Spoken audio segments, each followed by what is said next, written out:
Hello dear students, welcome back to my channel EduColors. In this video we will discuss about the social science of class 8. This is worksheet 23 which is scheduled on 18th of December and the chapter is When People Rebel 1857 and After. तो हमने पिछली worksheet में जो है ये पढ़ा था किस तरीके से जो हमारे कंपनी है उसने भारतीय सत्ता पर भारतीयों पर 1857 की जो क्रांति हुई थी उसका किस तरीके से उन्होंने नीतियाँ अपनाई। अब हम ये बात करेंगे कि कैसे वो कंपनी जो है वो किस तरीके से भारतीयों के साथ पलटवार करती है और अपने आप को अपनी स्ट्रैटेजी के द्वारा दोबारा से स्थापित करती है। तो चलिए वर्कशीट शुरू करते हैं। उससे पहले मेरे चैनल एडुकलर्स को बच्चों सब्सक्राइब कर दीजिए।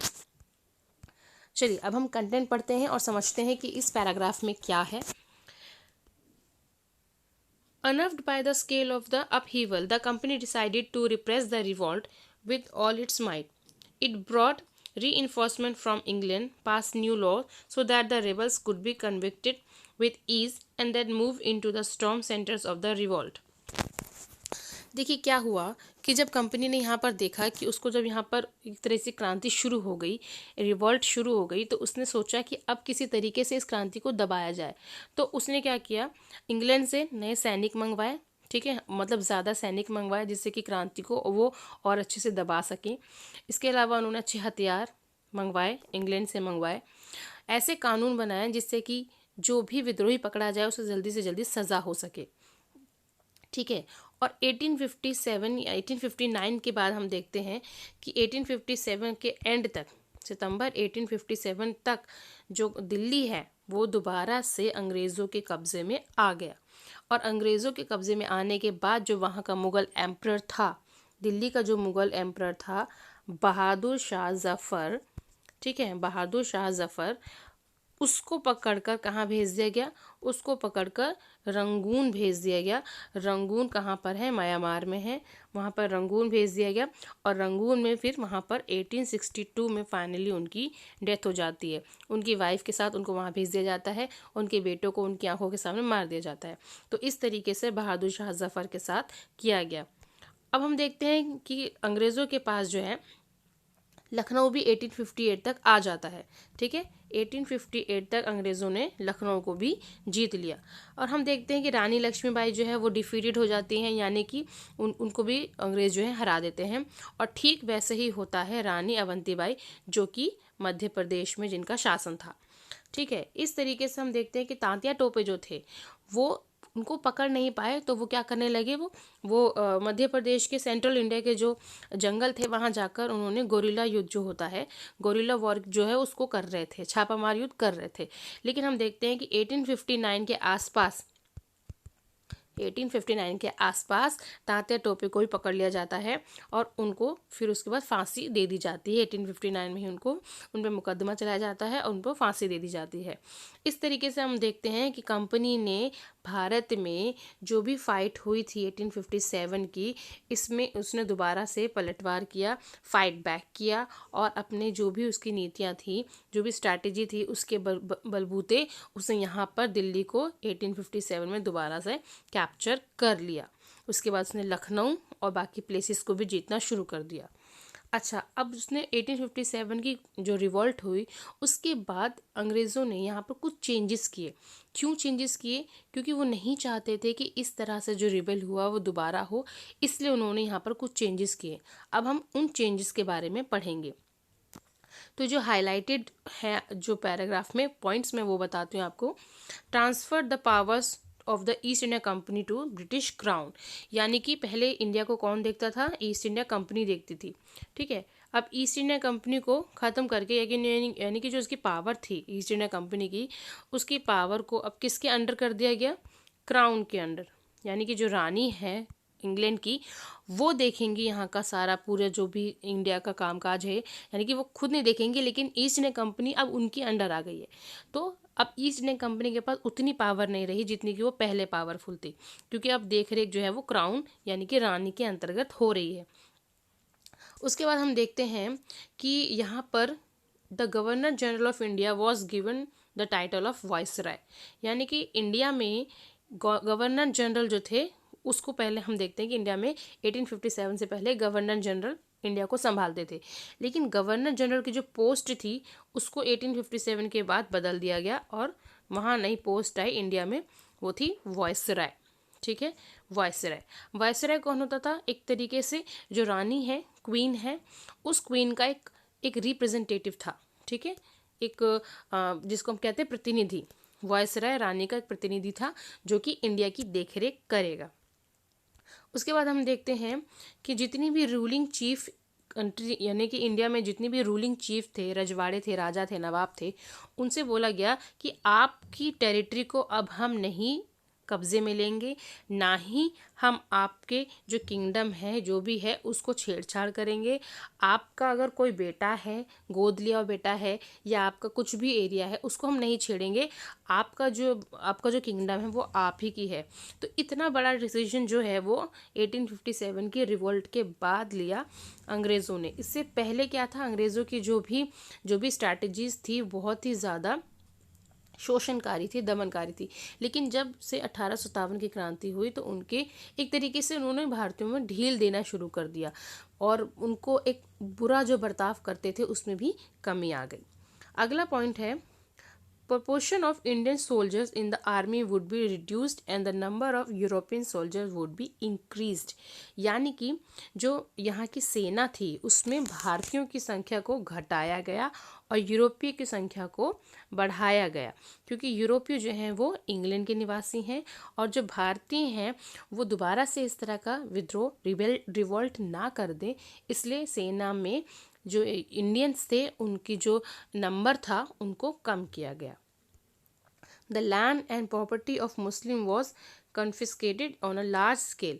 यानी कि जो मुस्लिम थे उनकी जो प्रॉपर्टी थी उनको कब्जे में ले लिया गया एक तरीके से, क्योंकि इनको लगता था कि जो भी सारी चीज़ें हो रही हैं ये सारी चीज़ें मुस्लिम्स ने की हैं और जो मुस्लिम वर्ग है उसको वो शक की निगाह से देखते थे। The British decided to respect the customary religious and social practices of people in India।